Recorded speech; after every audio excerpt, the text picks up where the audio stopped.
Good evening, everyone, and welcome to the latest Data Bites, getting things done with data in government, supported this month by Newton. I'm Gavin Freegard, Associate at the Institute for Government, and it's wonderful to welcome so many of you this evening to the new Data Bites briefing room. No expense spent. Let's start in the usual way. Hands up if you've been to Data Bites before. Welcome back. And hands up if this is your first Data Bites. Welcome. You've chosen a great one to start with, as all of our fantastic speakers tonight consider how the pandemic has changed how government uses data. It's just over a year since the UK went into lockdown for the first time, and a year ago this month since the first online Data Bites. This is our 10th online edition and 18th overall.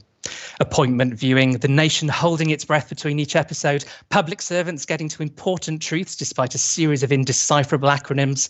Forget line of duty. Data Bites is where it's at. Let's start as ever with some housekeeping. We are on the record and are being live streamed, obviously. We will be tweeting from @IFG events, and you can join in on #IFG DataBites. And if you want to submit questions to our speakers, you're almost certainly watching this video embedded on Slido already, so just use the Q&A tool on the screen. If you happen to be on our YouTube channel instead, come to where the party's at, bit.ly/SlidoDB18, all case sensitive, capital S, capital DB. If you're new to Data Bites, why are we here? Well, data may be a small word, but it contains multitudes, and we want to bring together the various different communities working on data across and outside government together. We want to show people, especially those who don't think of themselves as data people, what better data means in practice, and we want to put some really interesting work with data on the record for lots of people to learn from. That's the why, now the how. Each event consists of 4 presentations, though there's a very slight twist on that tonight, more on that shortly. Each of those presentations lasts for 8 minutes. Yes, just 8 minutes. You can hopefully see the timer on screen. There are 8 bits in a byte, hence 8 minutes in a data byte. Once those 8 minutes are up, we go to 8 minutes of questions. Yes, just 8 minutes. Make sure you submit your questions throughout the event via Slido before moving on to the next speaker. So 4 speaking slots of 8 minutes, each followed by questions for 8 minutes. You can watch the previous 17 events on the IFG website by following the link on screen. That's Laura, Sam or Ian from last event, and a great event it was too. So what's happened since we last met? Well, there's lots we could talk about, from vaccine rollout to COVID status certification. We could dwell, again, upon Wales' triumphant Six Nations campaign. Look at England there in 5th. Such a shame. But there was really only one story that kept us gripped throughout March, and that was, of course, the Ever Given getting stuck in the Suez Canal, the ship that launched 1,000 memes.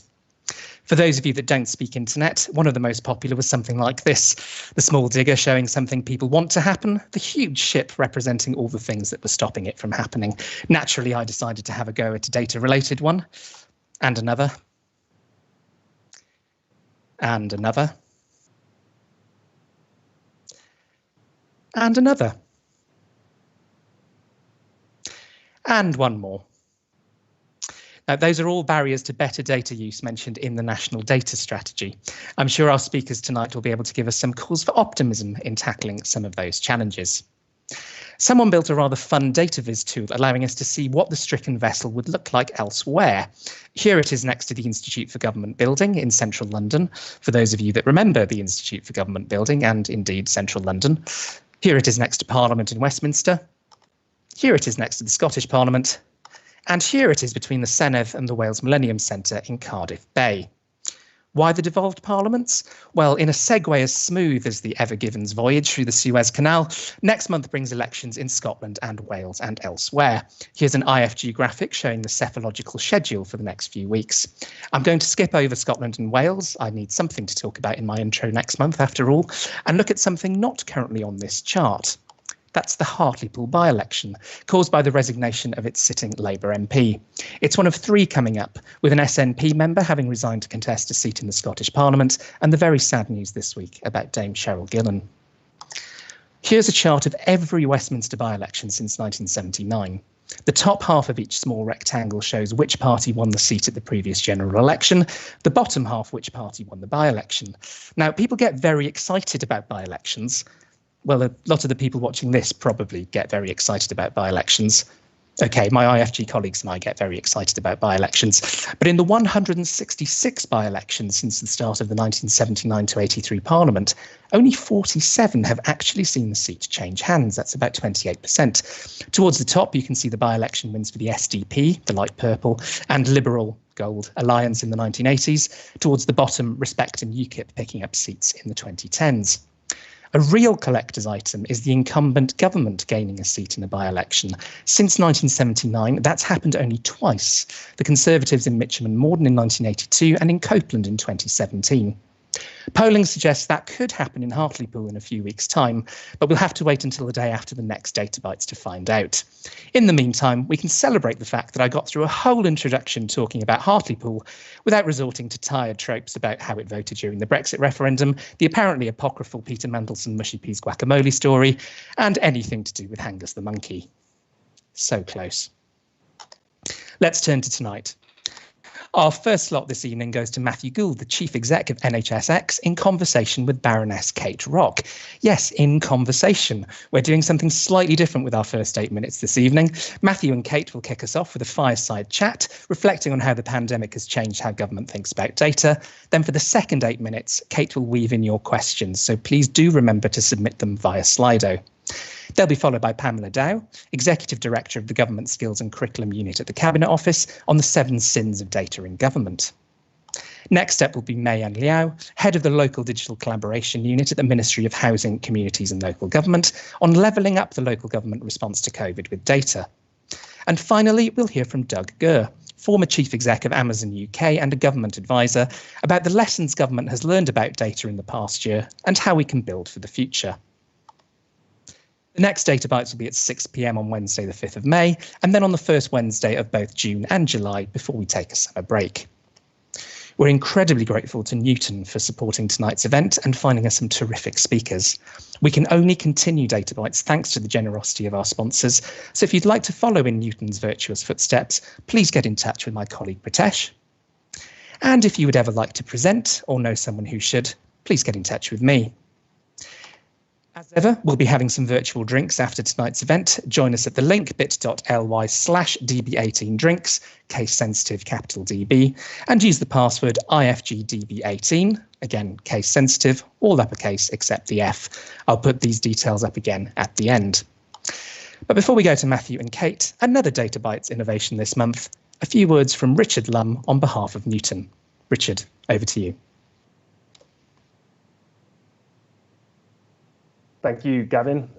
What an introduction. I'm certainly not going to try and compete with you on the number of jokes I can squeeze into the next couple of minutes. As Gavin mentioned, I'm a partner at Newton Europe. And before we kick off, I just wanted to take a moment to set some of the context and explain why I thought the combination of tonight's speakers was particularly interesting. So Newton are a specialised consultancy, and we work with both local and national government with a particular focus around driving measurable impacts in society. And it's that measurable nature of what we do that means that as an organisation, everything we do is geared around data. And that's meant over the last year, I've had the privilege of supporting local and national programmes as we've seen this conversation around data change and evolve. So at a local level, I've seen health and care systems make massive advances in the way that they share information to enable the right care get to the individuals who need it most, and really doing in weeks what previously would have maybe taken months or years.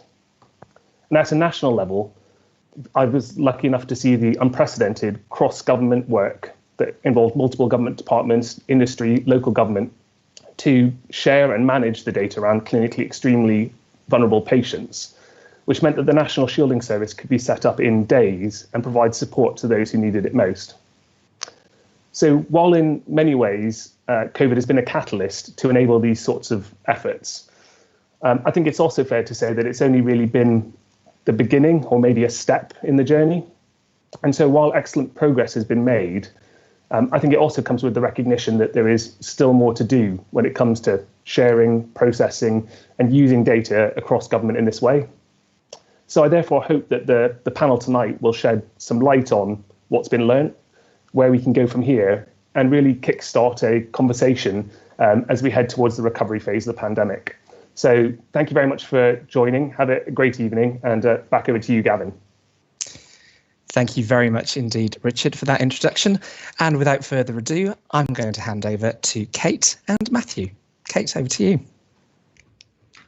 Thank you very much indeed, Gavin. And it's a real privilege to be here today, this evening. So thank you very much. And I'm absolutely delighted to be in the spirit of innovation and groundbreaking initiatives, to be the first of the Data Bites where we're going to have a fireside chat.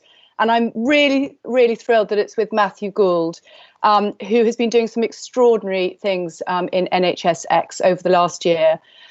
So thank you, Matthew, very much. And I wanted to start off really with, the premise behind these Data Bites events is the belief that better use of data is key to a more efficient and effective government. And I wanted to ask you, how do you think that data has the power to translate into better outcomes for patients particularly? Well, look, thank you, Kate, and thank you, Gavin and Data Bites, for having us and for letting us play with the format. And you're absolutely right. I mean, if we can get data well used in the system, I think it can have a massive impact on patients and patient outcomes in a really positive way. And I think you can see how that can work at various levels in the story of what's happened over the last year. So, I mean, the most obvious level is a clinician seeing a patient needs to know certain things about them. And if data doesn't move with the patient through the system, then there is a very real risk of sort of patient safety problems, of misdiagnoses, misprescriptions of medicine, and so on. And I think one of the most useful things we did during the pandemic was use both the emergency powers of the public health emergency and the determination shared by everyone that we needed to just do whatever it took to look after people, to free up the flow of information so that doctors or nurses or whoever seeing patients could know what they needed to know about them. So there's a direct care question. Then there's also a sort of optimizing the system opportunity. So another thing we did at the start of the pandemic was set up the NHS data store, aggregating all sorts of different streams of data and data sets around the place so that we could see with exactitude and granularity what was going on where there was a shortage of ventilated beds, where there was a shortage of oxygen, where the staff pressures were, so that we were able to give the NHS a chance to manage the crisis and manage scarce resources within the crisis on the basis of a seriously quantitative understanding of where the pressures were. And I think that undoubtedly had an impact on patient outcomes. And then above that, we used the powers that we had because of the emergency to allow data to be used for research safely and appropriately, but incredibly effectively. So we were able to aggregate the data that allowed the trials that showed, for example, that dexamethasone was an effective therapy, that helped to power the vaccine programs. And I mean, that undoubtedly had an enormous impact, not just in the UK, but around the world. So, yes, if we get it right, data can directly, indirectly, and through research have the most enormous impact on what happens to patients. That's absolutely fascinating, Matthew. Thank you. And would you say that the main challenges that you faced around the sort of the use of data, would you say that they were more technical, or were they more sort of sometimes more cultural and organizational? Because obviously there were some challenges, and the pace was so fast. So I think it's to a degree all the above. There are definitely some technical issues. The data is held in fragmented ways. It's inconsistent in format. It's inconsistent semantically. It's difficult technically to aggregate in the way that we need to. and too much of a system isn't digital at all. And that particularly becomes the case if you're looking at the safe and appropriate transfer of data between health and social care, for example. But there are also a hefty dose of cultural and system issues. So it's really interesting. I think it's really interesting. The late and much missed Fiona Caldecott set a series of principles for the safe use of patient data. And she, having set them, she then returned to them and added another, which is the duty to share can be as important as the duty to protect privacy. Because if we're not careful, you create a situation, and I think we've sort of risked falling into this trap where the incentives are not to share, where the rules are so complicated and the downside of getting it wrong is perceived to be so great that the safest and sanest option can be don't share, because if you get it wrong, you get into trouble. And I think a large part of what we need to do is create simple, coherent, empowering rules and guidance for people.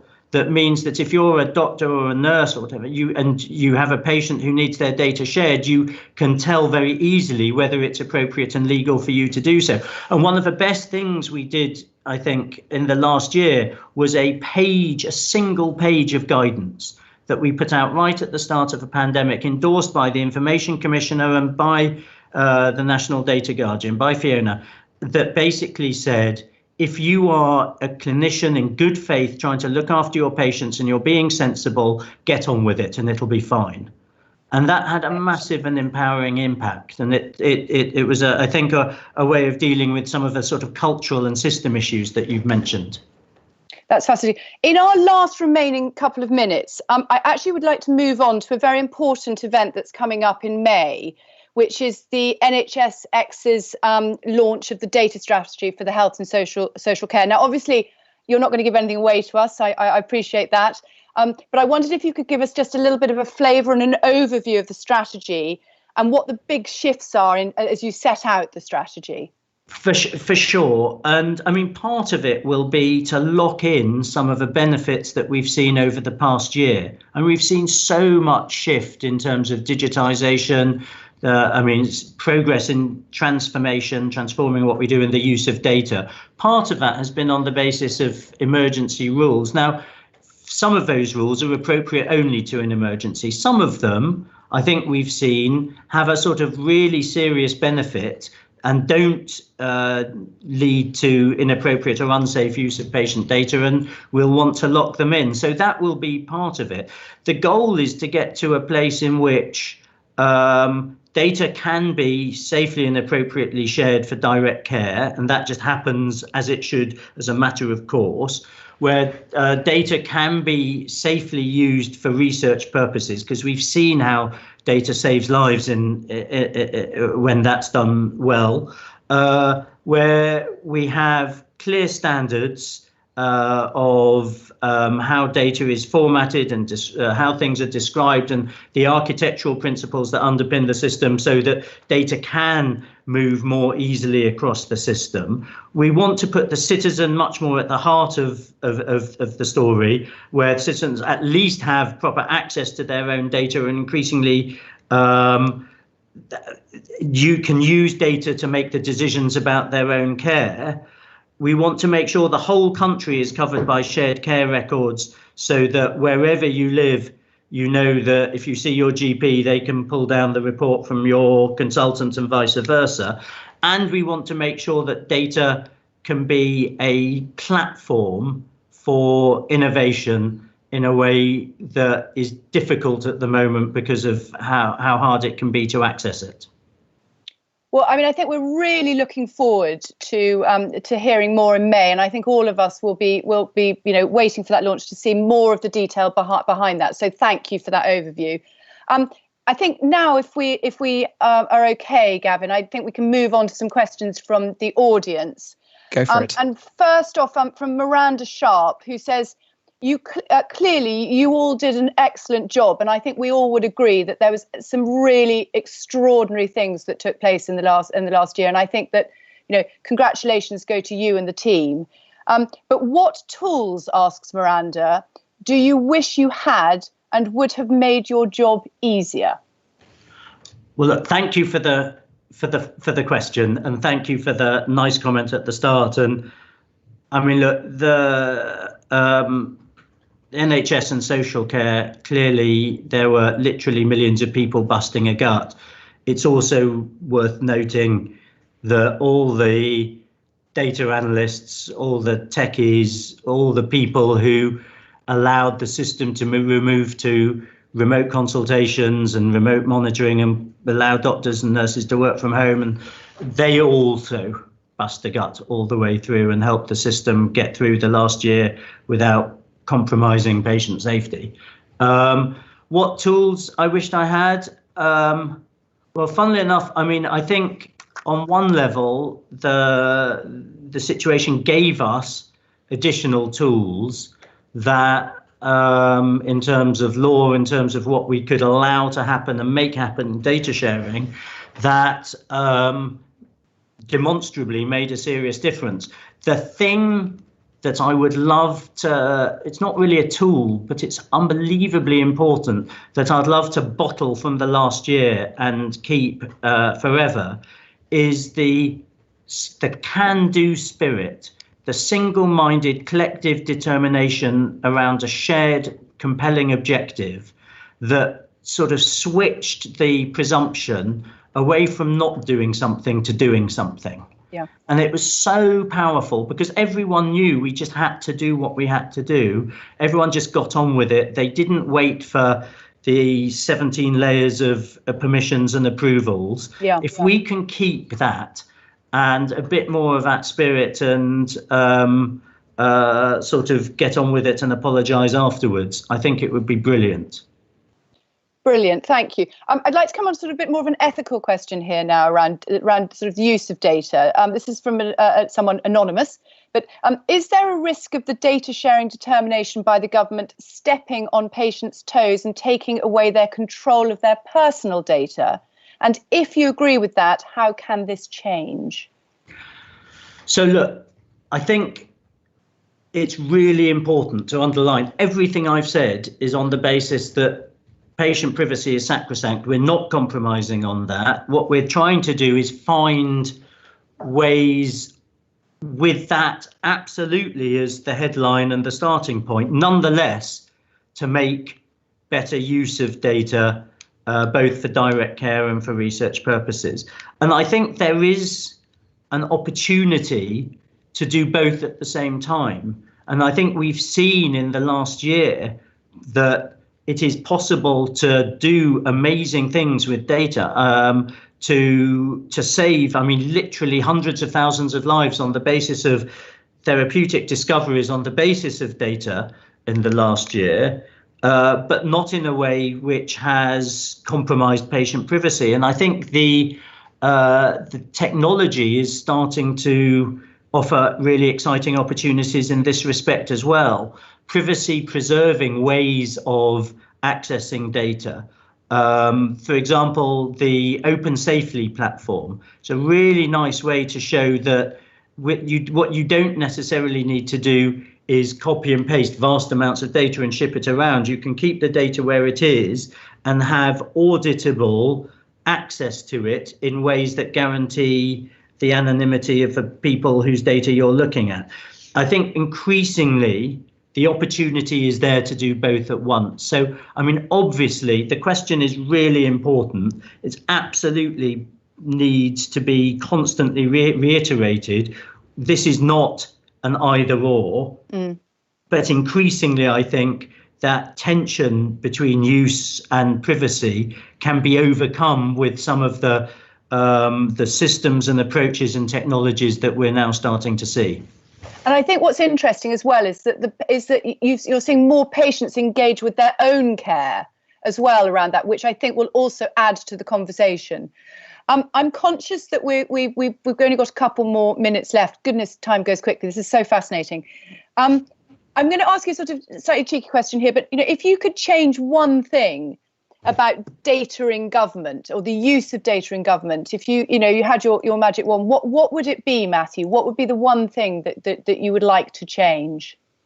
So I think it would be, and it's quite a nice link to Pamela, who's coming next, having every senior leader be competent and confident in using data. Not that they necessarily need to know how to code or to be a sort of data analyst, but they know the basics, that they know how they can use data. They know that no decision should be taken except on the basis of what data is available, that they know what questions to ask their analysts so their analysts can do the best job for them. And I mean, one of the real joys for me over the last year was to do the course that Pamela and her team set up of data for senior leaders, because I realized my own knowledge and competence of it was not all it should be. Mm-hmm. And frankly, if we can get to a world where everyone at the top of government knows how to use data, knows the power of data, knows the questions to ask looking at any given problem, I think it would have an enormous impact. Well, I think that's an incredibly powerful way to end, and I couldn't agree with you more. I think it's an absolutely critical element of what this government is working to achieve. And I just want to say, Matthew, thank you, and thank your team for all the hard work over the last year. And it's been a real pleasure to chat to you and to hear some insights about how you're working, about what's to come down the track.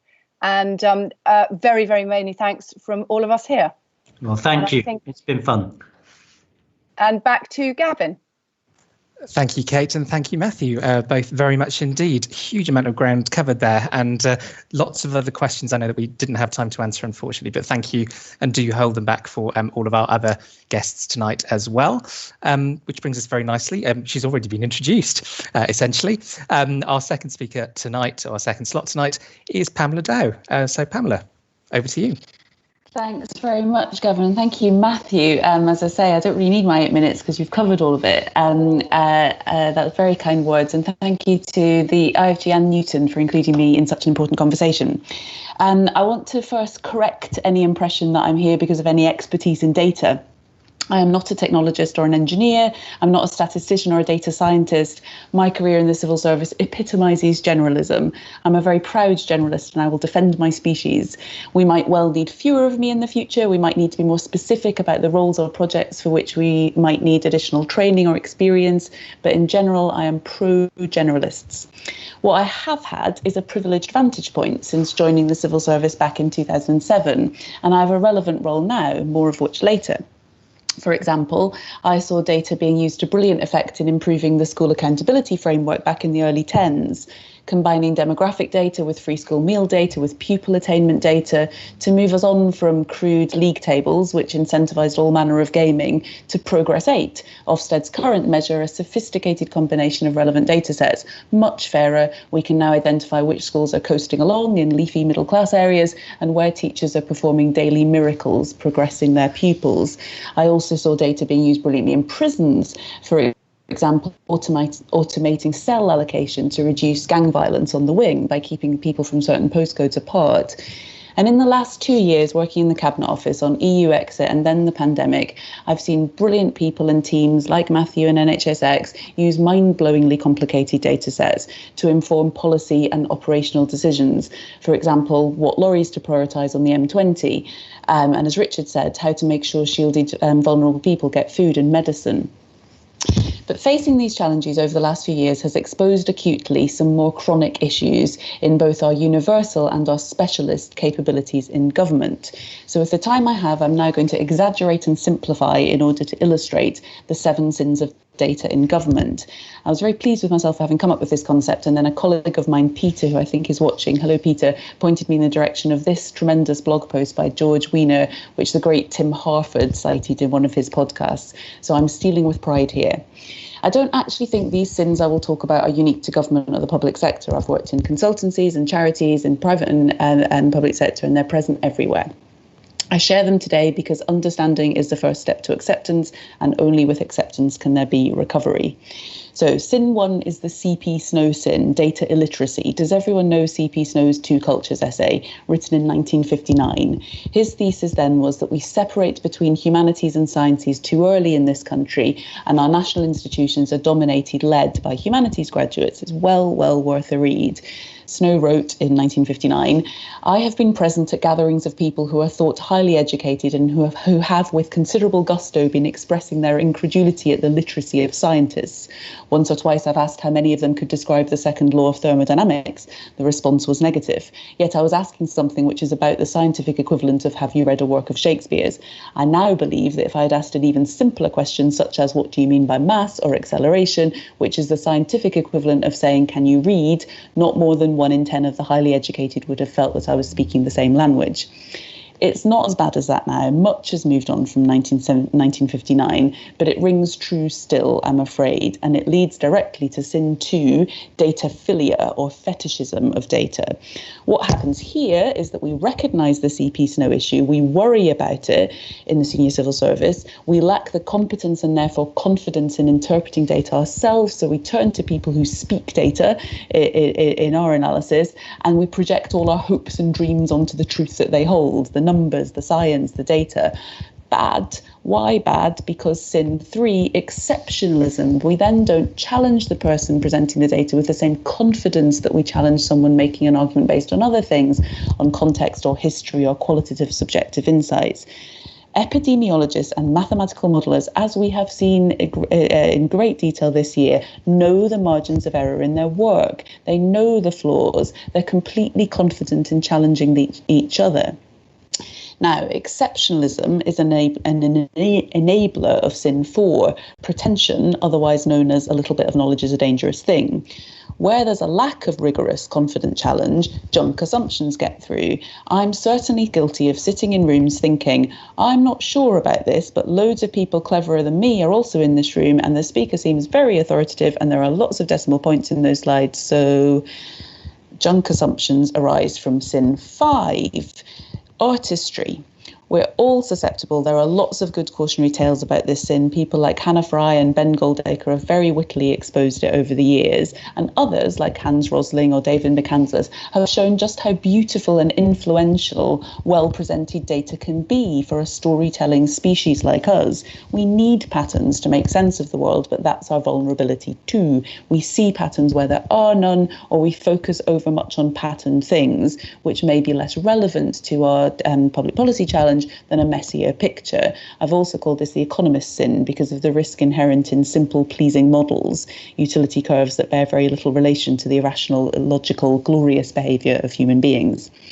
Sin 6 is a quick and easy one, and an issue that many good people across government are working on right now, and which Matthew talked about well just now, covetousness. It applies everywhere, not just the NHS, and it's not venal or in bad faith, not sharing data sets. A lot of it is compliance with, yes, possibly outdated policies, but compliance nonetheless. A lot of it is a technical inability to share. A lot of it is very proper care taken with sensitive personal information about people's health or safety.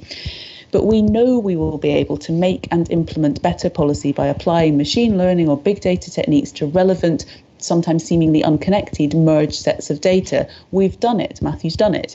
We have to have a very open conversation about this and reach a public shared consensus about what level of privacy we want set against what level of efficiency or speed or personalisation we want in our public services. Having such a conversation will allow us to talk openly about our final sin, sin 7, irresponsibility with data or inhumanity. Sometimes we just need to make a decision against what the data data is telling us against rational logic because we hold other things more sacred, because we are weighing up other considerations than just utilitarian efficiency. Stephanie Hare is a very good speaker and writer on this topic in relation to, for example, how much privacy we're prepared to give up for safer public spaces. There's loads of public policy examples of this, particularly in criminal justice. So, in summary, when you're not confident in using data or competent, when you're insecure about it, when you fetishize it, you're unfortunately susceptible to data presented prettily, data used in dangerous isolation without enough care to other important factors. So what will save us from our sins? Well, happily, part of the answer, at least, is the new Government Skills and Curriculum Unit, which I'm very fortunate to lead, and our goal of a properly resourced campus for training and learning. As close students of government among you will know, improving science, technology, data skills was a very important theme of Michael Gove's speech at Ditchley Park last year, and which underpins much of our approach to improving knowledge, skills and networks. And the greatest of these is knowledge. Our new curriculum framework is designed to both raise the floor and raise the ceiling, to have a higher bar for and more prescription of the core universal expectations of everyone. And then at the other end, a higher bar for the specialist technical skills we need for the new challenges of modern government. We're building a campus, and that was a very carefully chosen metaphor because it draws a circle, a virtual circle, around all the faculties, disciplines which have successfully evolved over the last decade in the form of the cross-government professions and functions. Tom Reed and Joanna Davidson's arrival in Government Digital Service and the new Central Digital and Data Office is great timing for raising the floor and raising the ceiling. Some level of comfort with data is intrinsic regardless of role profession, as Matthew described. In time, you won't be able to progress to the senior civil service without experience and expertise in using big data, in using some of the analytical tools, and knowing which analytical tool to deploy it in which problem, for policy or operational purposes, or having led a digital project in some way. So conscious incompetence is a good first start, and the metaphor that best describes and the point on which Matthew ended was, we don't all need to be car mechanics, but we do and we will need to know when we need to call one. I don't know how close I was to 8 minutes there, Gavin. That was fantastic, Pamela. Thank you very much indeed. I think a lot of you already know that you can put questions to Pamela. We're getting lots coming in. Do so via Slido, the Q&A that you should have on your screen. So we'll kick off the second 8 minutes with a question from Anonymous, who seems to be asking a lot of questions this evening. In this particular Anonymous's experience, to transform the use of data across an organisation, it needs to be driven from the top. Would you agree? And how can we best support senior leaders to address a lack of data literacy? If Anonymous is my colleague James Coote, who's already had who's been in this position, I think, came to one of the Data Bites slots a while ago, and as Matthew alluded to, I completely agree with you that this has to be led from the top, and it is being led from the top. You know, the Cabinet Secretary Alex Chisholm and the heads of all the cross-government functions are absolutely focused on this. You know, for all the reasons that Matthew described in the last year, but certainly before that too. And one of the illustrative projects we took on or helped promote early on in the creation of the unit was James Coote's brilliant SCS data masterclass, and that was about just having a higher bar for the universal expectation of knowledge, skills and networks here. So I completely agree with you. And just to say, if anybody does want to revisit James's presentation, it was in the February Data Bites, which you can find on the Institute for Government website. So another Anonymous, possibly the same Anonymous, maybe a different one, who knows, asks, how do we keep hold of the current data expertise being used to tackle COVID within the government in future to continue to aid policymaking?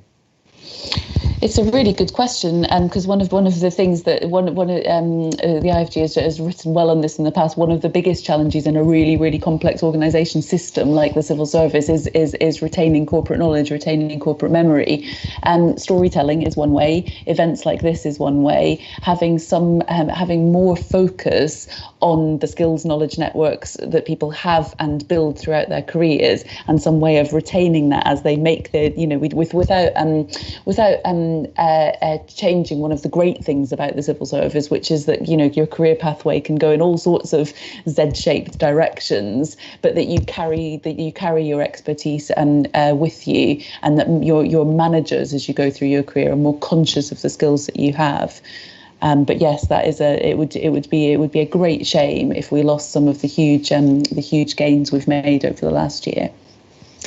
So this is not an anonymous question. This is from Sam from Med Confidential. Evening to you, Sam. He sort of, I think, is worried that it's easy to ignore politically complicated issues rather than address them. So how does government avoid showering itself in self-congratulatory platitudes? I suppose there's also a question there about how things like the sort of 7 sins that you've talked about, how do you actually operationalise those to make a difference across government? Sure. I mean, Sam, my perception isn't that we're showering ourselves in self-congratulatory platitudes. I feel like there's been quite a lot of self-flagellation over the last year. I was on an event, as you know, as there should be. You know, you have to learn from mistakes as well as celebrate successes. I was on an event with my counterpart as one of my counterparts in the Canadian government a while back, who was talking about the best known rock band in Canada had a hit last summer. I forgot, I think they're called Rush, had a hit last summer celebrating basically their equivalent of DWP's success in getting, benefits payments out in the first months of COVID, which is an extraordinary thing. I mean, we just wouldn't have anything like this in this country. You know, we just wouldn't have Mumford and Sons talking about the DWP. So I think celebrating successes is something that we should actually be better about. But I completely agree with you. We certainly shouldn't shy away from where things have been exposed, and I hope I haven't done that just now. Excellent, thank you. We've got another anonymous. This is a really good question that sort of reminds me of some of the debates about big data when that was a buzzword in the last decade. Has the greater availability of data led us towards trusting extrapolation of trends rather than understanding the drivers behind them, meaning we can miss when circumstances may change? What can we do about that? I think it's a really good point, and that's what I was trying to get at with a couple of my sins, wasn't it? That you know, one of the most important things we have to, you know, with competence and confidence comes challenge, doesn't it? And knowing what the data does tell you and what it doesn't tell you. And what I've really enjoyed this year is working a lot more closely with experts in their field of whether it's epidemiology or mathematical modelling, and they're sort of both humility and knowledge of what the data doesn't tell you and what you shouldn't read into the data. And a really big part of the SCS Data Masterclass is just becoming more comfortable with spotting where you misinterpret data. You'll never guess who's asked this question. It's anonymous. And again, I think this probably goes to a few of the sins that you've mentioned already. How far do you recognise the limitations of machine learning? For example, the issue of garbage in, garbage out when it comes to data quality. Yeah, it's a massive issue. It's a massive issue, and we, I'm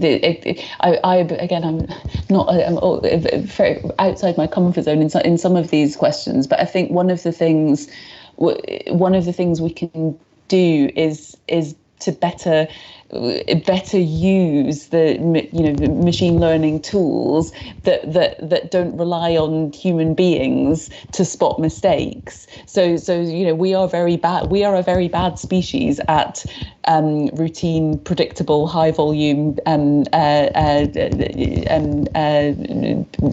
needs behavior. Computers are not. They're better at that. So where we can automate things like that, all the better for doing the things that we actually do quite well, which is the more subjective stuff. Excellent. Anonymous again. Good evening, Anonymous. If data helps us make evidence-based decisions, how can we leverage that capability when there's a historical culture of solutionizing in advance of the analytics? I think somebody else also asked a similar question, which is sort of sort of policy-based evidence making, as it were. So how can we make sure that we actually use the data rather than sort of rushing to conclusions? I think actually that's not a data specific question. I think that's just something that as public policy makers, public policy commentators, people who are tasked with advising ministers on the best course of action to achieve the shared goal, you just have to keep challenging yourself that you haven't brought your own assumptions and biases to it. And in the sort of 40 seconds or so that we've got left, another question from Anonymous. What is the biggest barrier to improving data sharing between government bodies to address societal issues?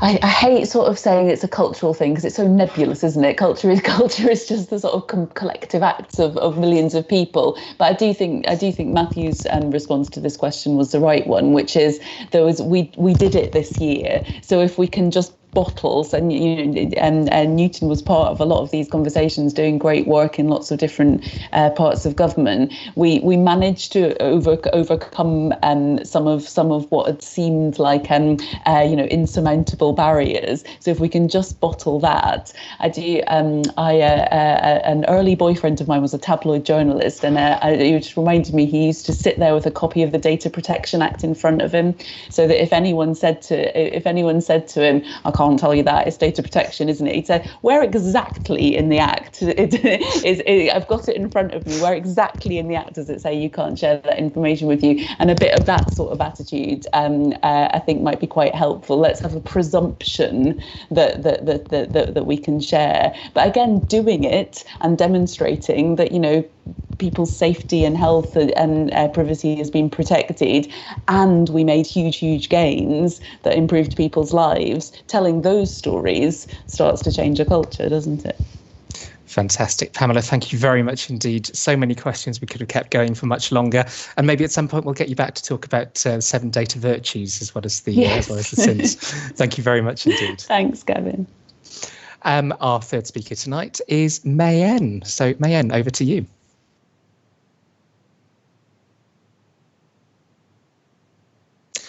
And I think you may be on mute.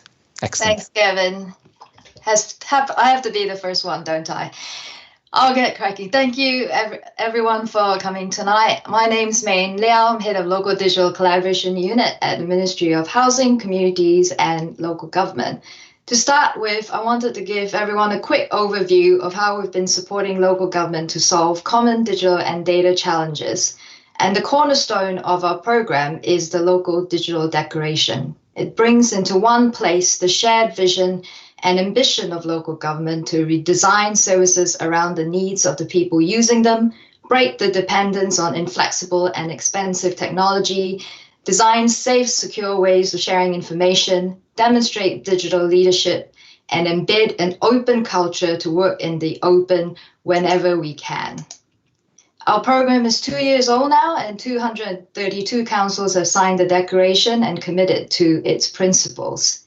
During COVID, we launched a specific fund to support local authorities on common digital and data COVID challenges in July 2020, and we received 125 applications from 94 councils, selected 11 projects, many of them data, and some of the examples I will show shortly are funded from this fund. Like other frontline organizations, local government face unprecedented challenges, and during the first lockdown, local authorities across the country had to rethink and find new ways of delivering services from a distance, and in addition, respond to new demands, for example, shielding vulnerable residents. However, COVID was a catalyst and gave councils laser-like focus to help their communities, and I wanted to showcase a number of examples where we saw substantial positive developments in use of data by councils. To start with, sharing of data, especially health data, significantly increased over a short period of time and was spearheaded by the Department of Health and Social Care's mandating health organizations and local authorities to share patient information for the purposes of controlling the outbreak and give support to those who are at highest risk. Local government had to work closely with volunteer and community services as well to deliver support for residents, and the teams at Central Bedfordshire and Camden, supported by LOTTI, the London Office of Technology and Innovation, brought together VCS staff and council data experts to explore how different types of quantitative and qualitative data can be used to deliver better support to residents during the pandemic.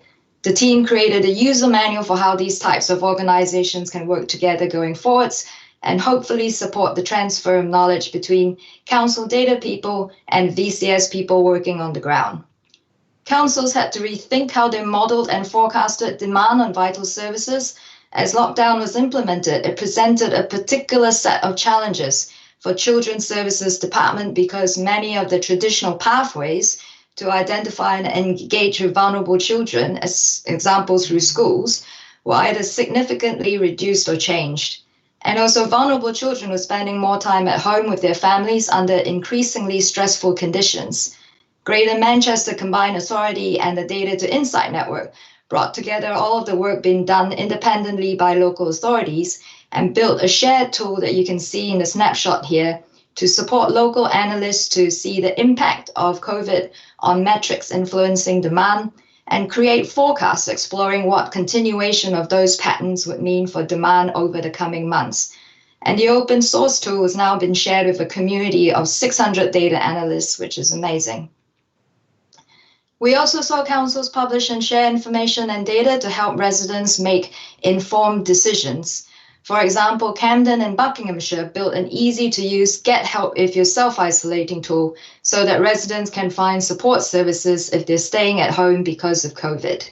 Newcastle City Council developed a digital tool to identify where parts of a city are overcrowded by applying machine learning to real-time CCTV footage to count how many people were on certain streets and combine that with other data sources to give information to citizens so they can make informed decisions about their movements.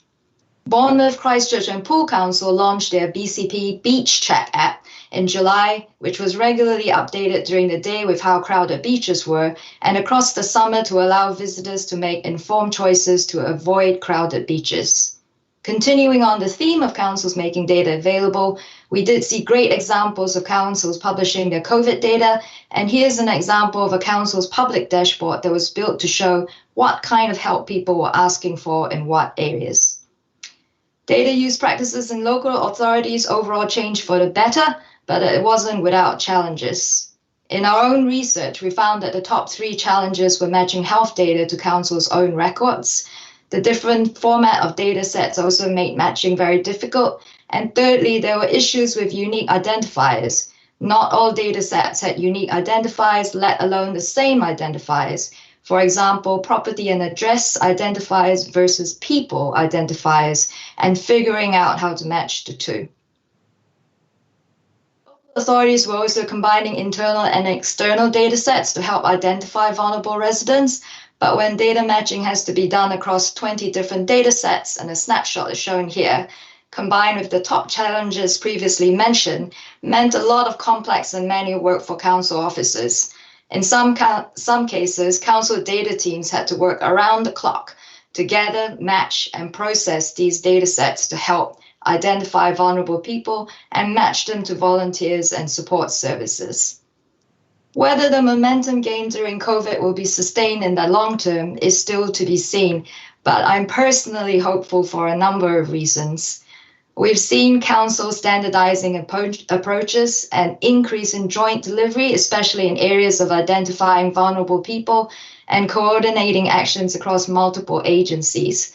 Shown here is the emerging standards developed by iStan UK, Sedgemoor and Huntingdonshire District Council to define and standardize attributes, to create protocols to share interventions and actions across multiple agencies, and a practical information governance framework for discovering, assessing, and joining data. Also, we've seen councils come together to formalize what they've learned and shared practical approaches. The digital leads team was receiving in the region of 7 inquiries each week from other councils asking for advice and tips. So they joined forces with Croydon Council to design and begin documenting their experiences via an online toolkit to help other councils and community-based organizations. This is really important work, and there's a clear need given the shift to online self-service during the first wave of the pandemic. Lastly, like in central government, we saw new digital services being built and launched at speed during COVID.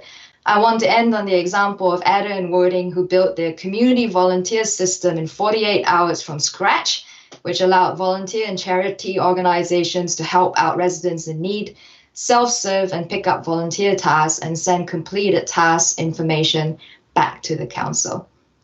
Thank you for listening, and over to Gavin now for questions. Fantastic. Thank you very much indeed, Mayan. We've got some brilliant questions coming in already. I should say, obviously, Mayan is subject to pre-election guidance. There might be a few things, particularly about sort of future government direction, that she won't be able to answer. But we've got lots of brilliant questions. So hopefully we've got 8 minutes of fantastic discussion ahead of us. So let's start with Anonymous again, as one of our previous speakers already tonight has just called them, a prolific questioner with eclectic interests. Anonymous asks, how could we be more proactive in our future approach to drive the urgency and creative approach to transforming the use of data that the COVID emergency caused, but without needing an emergency event as a trigger point? I think same as what Matthew was saying, we need to find a way to bottle up all the lessons learned and actually all the proactive and the constructive ways to deliver new services, as well as the use of data needs to be looked at, and also not lose the sense of joint delivery that I shared in terms of the examples. There's so much goodwill at the moment that organizations want to work across boundaries, and we shouldn't lose that. But I also encourage senior leaders like Pamela and Matthew have said to increase their data skills so that they can take forward in terms of data literacy, so that we don't get into this just the need for a pandemic to drive those behaviors. Two sort of related questions from two anonymi, who knows. One asks, how do we encourage this great local innovation while also trying to take a national approach to issues with the benefit that national level funding and attention brings? And the other question, which is sort of related, how do we better transfer the knowledge, skills and use of data in local government with those in central government and vice versa, so that we can all learn more effectively from one another? So I would say from the learning side of things, there's actually a lot of cross-government communities that are already in place. And I think that's actually for digital folk. There's a really tight community where we learn from each other and we can ask people questions, but also a safe space to ask those questions. And I think understanding where those networks are, but also growing those networks into the places where heads of services, functional leads and practitioners are, is something that we certainly will want to do and want to kind of improve on. So I think that is something that we want to look at taking forward as a team to improve those digital and data connections. But as it stands now, there's no lack of communities, there's no lack of knowledge base, there's no lack of portals out there where you can make those connections. So I would say, go out and look for those. And we're also happy to help here to kind of pinpoint people to really useful networks. And there's just such an amazing community out there, but you need to know where they are. And you need to be also part of that community before you can lean on those networks. And sorry, what was the first question, Gavin?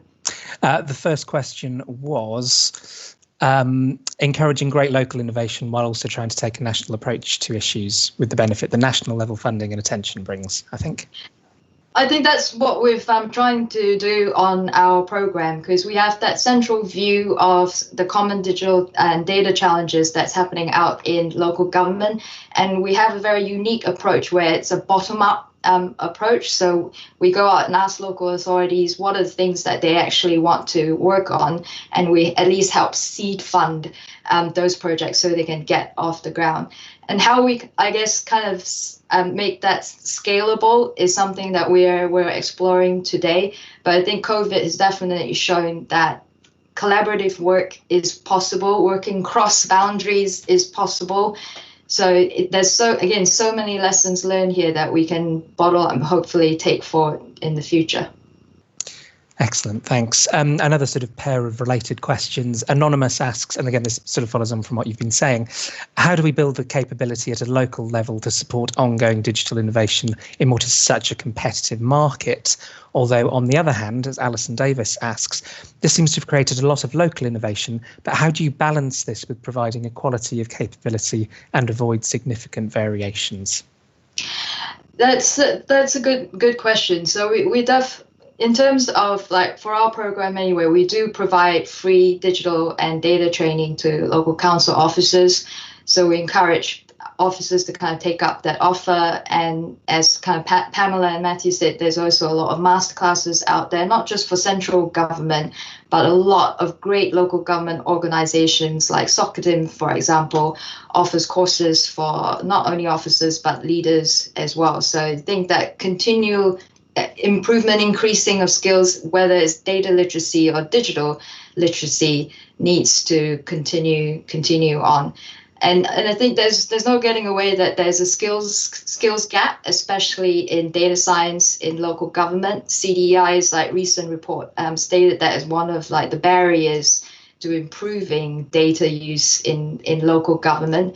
And there's, as you said, there's a real competitive nature of it. Like local government just cannot afford to pay the kind of pay grades that not only in central government, but the private sector offers to data scientists. But I think one thing to kind of note is that we can lean better on external experts like universities. And we also work really closely with other organizations like CDI, which is presenting great reports and really practical tools to use as well. So I would say lean on those kind of external organizations that's there to help not just central government, but local government as well.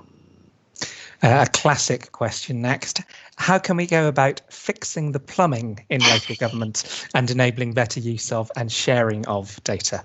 I think it's one of the hashtags. I can't remember whether we started it, but it's certainly grown and used across a lot of Twitter feeds. We're still fully behind fixing the plumbing. Like for us, fixing the unsexy but really crucial things in local government is so important. But there's also a big challenge here. Like local government has around 600 odd services under one roof. So trying to get breadth and depth is not just a challenge for us, but it's for the entire sector. But again, what we've seen from COVID is that councils are starting to recognize that processes can be standardized, like the iStan UK example that I showed. And then we're also trying to encourage that collaborative work so that councils come together and work on common challenges rather than on their own. And as much as possible, we're encouraging councils to work in the open, and we're trying to do the same. Like all of our projects that are funded have to work out in the open, and all the outputs are available openly so other councils can reuse. So I think that is some culture-wise that we need to get better at, so that everyone can learn from each other and not just talk about the sexy and like the successes. It's actually a lot of like the failures and the lessons learned that we also need to get into that culture of speaking about. And that's not an easy thing, not for even central government, local government, but certainly in the closed communities. Again, that's the amazing place for us to learn from each other, and like what actually doesn't work, it usually is the biggest lesson. I'm going to squeeze in a very quick final question, just a few sentences, if you can, from Mary Susan Barry. Evening to you, Mary Susan. What recommendations would you give other UK government departments on creating collaborative working practices with data? For us, it's actually do the co-creation and collaborative working with local government, and that's been our mission from the very get-go. And I think in that way, you will create tools, approaches, and solutions that ideally work for central government, local government, and hopefully residents and communities as well. Fantastic. Great note on which to end. Mayan, thank you very much indeed. Thank you. We now move to our final speaker this evening. Doug, over to you. Thank you, Gavin. Thank you, everybody. Fascinating discussion so far.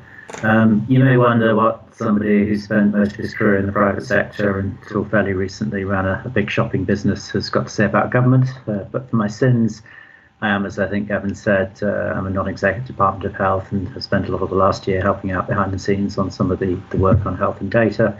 And I also led the review for the Cabinet Office on the use of data generally across government back in the autumn. And from that, I just thought I'd share 4 lessons. They're not meant to be complete, exhaustive, but in no particular order, the 4 lessons I thought I'd share with you. First of all, the good is very good. Secondly, products are not projects. Third, data is not oil. And finally, it's still all about the people. So if I just give you a minute on each of those. First of all, the good is very good. And I think you heard it before in some of the examples that Pamela gave or Matt gave, is that actually, we have seen some exceptional performance. And you heard from Matt about some of the work that NHSX has done. His team also spun up things like the test and trace system from a standing start in 4 weeks that actually supported that incredible scaling up. If you ask about the furlough scheme, to pay the wages of 9 million people across the UK from a standing start, almost from nowhere, with nothing really going wrong, that's an extraordinary achievement driven by teams at HMRC and others to actually really pull together. Or even something like the EU registration scheme that registered 3.5 million people fully digitally with really, and you don't hear about these because they just worked. So there are actually some extraordinary examples over the past 12 months in particular, where central government departments or ALBs or agencies have actually spun up some services that frankly stand up against the very best you'll see anywhere in the world, private or public sector. So I think you should just be reassured that, when we turn our minds to it, the good is really, really good. That's lesson number 1. There is some really good stuff out there. We can do this. I think lesson number 2, though, I worry a lot, having looked at a lot of use of technology or data across government, that we still sit here in a project mentality, and technical products are not projects. We tend to think of a piece of technology as if we were building a bridge. It's you set up an SRO, you've got a project team, you spin the thing up, you build it, you finish it, and you move on. And you've got all of your sort of good, clever methodologies and systems for that. And that's just not the way technology works. Those systems were designed for capital-intensive projects where the specification was pretty clear. You kind of know what a bridge is meant to do. We've been building them for many thousands of years. You can sort of design them, you can test them. And once you've built it, you don't need much maintenance compared to the upfront capital cost. That is not the way technology works. Products go on the whole time. And if you look at any of those examples that I called out earlier, whether it was the furlough scheme or the sort of teams, the test and trace scheme or the vaccines technology, these are products. And if you look at the ones that have worked well, there was a huge piece of work around rigorously, trading off what mattered, what didn't matter. They were cloud deployed so you could move fast. They used really good UX. There was massive use of APIs to call off some of those existing data sets you heard from others. There were web labs, you could test what worked and what didn't. And perhaps most importantly, they were resourced as an ongoing program. The project never ends. The product exists for as long as you want that product to be in use. And if you just treat it like a project and move on, you get a disaster. And I think there's a real mindset we need to be a bit careful of there, because I think too much of the tools are designed for capital projects, not for technology programs. A third lesson, there is this phrase that data is the new oil, and it's just not, I'm afraid. It's a truism that data is the new oil, and there's somehow a sense that, the ownership or control of very large data sets will in and of itself create enormous value.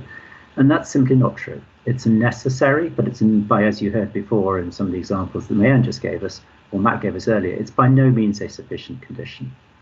It's necessary, but the value creation doesn't just come from having data. The value creation comes from improving the quality and granularity of decision making. And that comes from really hard yards to make sure your data is in the right state, as you heard, to make sure that you can dedupe it, you can cleanse it, you can deliver it at the right moment to inform it, you can deal with the privacy issues. And frankly, beyond, the really hard bit is not having data. There's an awful lot of data out there. And trust me, there are government data sets that go way beyond anything you'll see in other organizations. There are lots of commercial organizations with vast data sets that they make almost no use of. It's a necessary but by no means sufficient condition. The hard work is saying, how do we actually make sure that we structure, mobilize, and deploy those data sets to improve decision making? And I'd go a little bit further than that, because a lot of the discussion we heard earlier and some of the great examples we heard from Pamela and others were about using data to improve human decision making, and that's an incredibly valuable use of data. And you heard about it in some of the ways in which we've been able to address the pandemic at both the local and national level. But it's really only half the story. The true power gets unleashed when you use data to empower machine decision making, because only by empowering machine decision making can you actually increase radically the velocity of decision making. And only by increasing the velocity of decision making can you improve the granularity of decision making. And it turns out that if you really improve the granularity of decision making, you can enormously improve the quality of outcomes. But that comes not without its dangers. I think we heard the phrase from Anonymous, garbage in, garbage out. Phrases like machine learning get bandied around a lot. Actually, it takes us on to that last point, which is the fourth lesson is it's all about people. And there's a story I used to tell to the young kids who joined us at Amazon, and they all arrive bright-eyed and bushy-tailed, and they say, what do we do? How do we get on? What are the skill sets I need? And if you'd have asked that question of any of us, I don't know, 10 or 15 years ago, when some of us were, beginning our careers or mid-careers, you kind of had to know how to use money, and you kind of had to know how to use human capital, people. And we put huge effort into teaching people how to learn and how to deliver systems through people. We put huge effort into how to making sure that we deploy public money effectively and deliver value for money and all of this. The world today, you have to be able to know how to deploy money, people, and technology.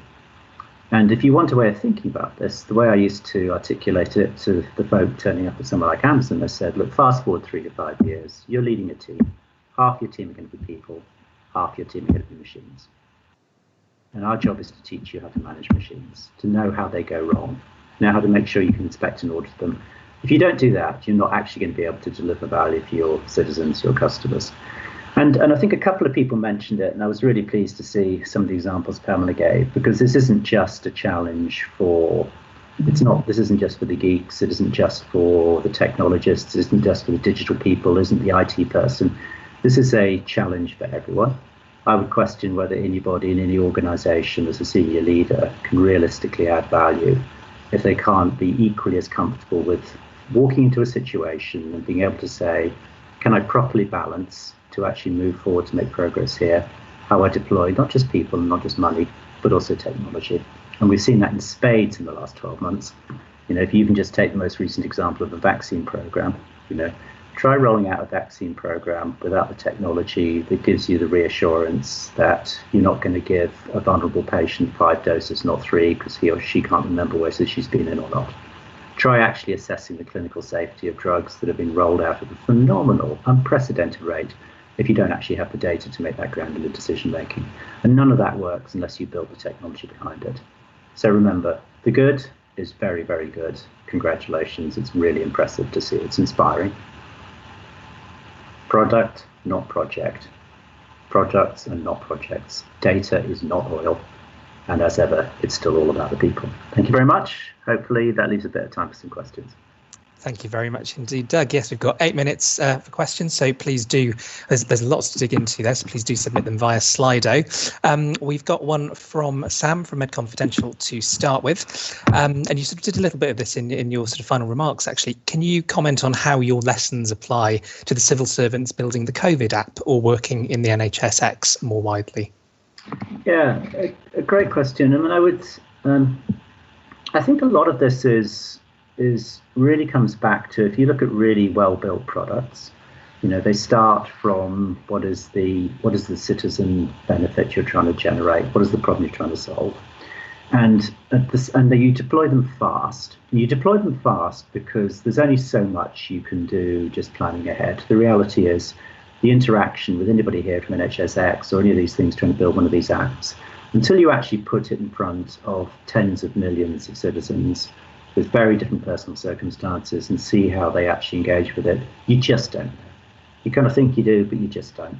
So what you have to do is get stuff out there fast, boil it down, be in the room at the point when you're making these decisions about to deploy at scale in a way that works quickly. We have to make brutal trade-offs. We have to just get out what we sometimes call the minimum lovable product. It's got to work. It's got to be good. It's got to be something customers are going to love. But you can't judge before you've actually tried it what people really, how they behave, how they use it, etc. So perhaps the single most important thing is once it's out there, that's day one. Day two is, right, how in the next 4 weeks can we release the next iteration where we fix some of the things that didn't work, we've improved the things that customers felt as they really wanted to see, we've observed how people actually interact with this app rather than what they thought they did. We've got obsessive about simplifying it. We've tested, statistically, rigorously, different presentations, different things. We've got nudge-driven hypotheses about what language we might use or what colour make the buttons, but we've tested them. So that's really the methodology you've got to get into. Get it out there fast, start to then build and develop your product based on real-world, real-time feedback from the citizens you're building that product for. And that's kind of, there's nothing new or complicated about this. This is sort of standard best practice, but it's what's driven, I think, some of the huge success we've seen over the last 12 months. And back to a point Matt made about what are we going to bottle up. If we can bottle up a little bit more of that, a little bit less of we're going away for 3 years and we'll deliver your product at the end of it, then I think we'll be in a much better place. Excellent, thanks. We've got a question from Anonymous, surprisingly. Which country is doing this best and why? Really good question. There's some in terms of public sector deployments, you would probably look to, I guess, Estonia, Denmark, Israel would be good examples. And I have to say, I think, and we can all debate, yes, they're slightly smaller, all of that. But actually, if you look at the sort of ways in which they've solved some of these problems and jump-started things, there's some really, really, really impressive work done out there. Even China, for all its downsides, and it's a very different sort of society. If you look at the way in which the data is deployed across the health system in China, it's really impressive. And their ability to actually trace people and all of this is really good. So I think there are many, many examples out there. I will say a lot of those societies are ones in which they've solved the basic citizen identity problem in a way in which, for a variety of good and bad reasons, in the UK we simply haven't. So, and actually a lot of this, if you can't identify a citizen with all of, as Matt was saying earlier, all of the obvious and important restrictions around privacy, but if you can't actually, as you heard a little bit at the local authority, uniquely identify somebody across all of these things will fall through the cracks. And those are some of the things that we really need to solve, I think, if we want to bring the UK up to absolutely, world-class standard here. I think that's a debate that's not going to go away, isn't it? I'm sure it will. Another question from Anonymous. Has your move fast and break things approach ever gone badly? I don't actually think move fast and break things is the right way to think about it. I think the way to think about it, it depends what you mean by badly. Have I launched lots of things that didn't work? Absolutely, yes. Most of the stuff I tried failed. Most of the stuff the organisations that I've worked with tried for failed. So in that sense, you might argue, yeah, lots of it went really badly. We wasted a ton of effort and energy. We tried lots of things that didn't work. But the counter argument there is, if you really want to drive a culture of innovation, if you really want to try and find the absolute breakthroughs, you've simply got to be willing to try things. And I think we've seen this very clearly over the last 12 months, where lots of stuff that we all thought simply couldn't be done turned out to be really quite doable. And that's not just within government, that's across the whole way we interact, how we behave, all of these things. So has it gone badly in the sense that have we tried lots of things that have failed? Yes, absolutely. Would I trade off, all of those failures for the successes we've had? Absolutely. So I think I think on the whole, I'd take 10 failures for the one success that pays for 100 failures any day. This probably flows very nicely into the next question, inevitably, from Anonymous. How does what you've seen delivered over the last year compare to your experiences of the private sector? Is government keeping pace with industry leaders? And I suppose this is from me rather than Anonymous, what do you think the biggest differences are in approaching sort of big data products and projects in the private sector versus the public sector? I would be very careful about trying to draw a very binary private-public sector differentiation. That's just not the way we should think about it. I would say, having worked for having looked at the best of the private sector and the worst of the private sector, and you might argue some of the best and worst of the public sector, really the public provider is not the right way to think about it. I think there are examples of uses of data, deployments in the public sector that would stand toe-to-toe with the very best you see anywhere in the private sector, and vice versa. I think probably there is, if there's one thing that I would call out as a caution, though, is I think if you look at certainly leading technology-based organisations in the private sector, be they pharmaceutical companies or technology companies, as is commonly understood, or all of that.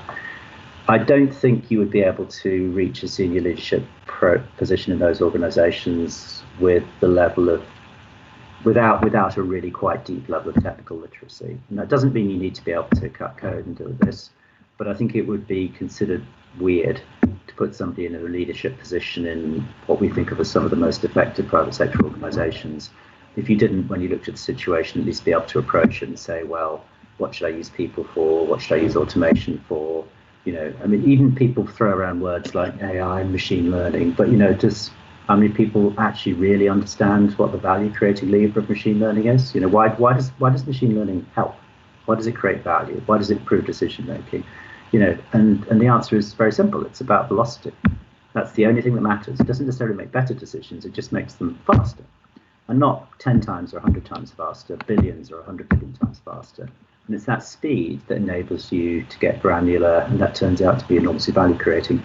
I'm not sure, from my experience of working with a lot of public sector organisations, that we quite yet have a critical mass of senior leaders who just understand the basic principles there, and which is why it's terrific to see some of the initiatives that Pamela and others are pushing to really drive that. That's probably, for me, the biggest gap. And there are brilliant examples in the public sector, there are brilliant examples in the private sector. Don't get hung up on that. Just take the best of what you see, whether it's other countries around the world or other types of organisations. And I see no reason why we shouldn't be absolutely the best. And we've got great examples where we are. And I think that brings us perfectly to 8 minutes. Doug, thank you very much indeed for joining us. Thank you very much for inviting me. Pleasure. And sorry to everybody whose questions that we couldn't get to this evening. Loads of brilliant questions that we were able to put to our speakers and lots that we weren't due to time. But thank you nonetheless for all of the questions. All it remains for me is to go through a few parish notices, the most important of which, of course, is to give you the details for joining us for drinks shortly, which you can hopefully see on the screen. The link is bit.ly/db18 drinks and the password is ifgdb18. Just a few final things to run through. As I mentioned earlier, the next Data Bites will be on Wednesday, the 5th of May. This is just one of many IFG events over the next few weeks, so do take a look at the IFG website. Lots of things on everything from reshuffles to civil service skills, a topic that's come up an awful lot this evening, so do take a look at that. And all that remains for me to say before drinks now is 3 thank yous. First of all, to you, the audience, for joining us tonight and wonderful questions as ever. To Newton for supporting tonight's event and giving us some wonderful speakers. And please do join me in a virtual round of applause for our fabulous speakers this evening. A huge thank you to them, and thank you again to you for joining us. Hopefully see you at drinks. Have a very good evening.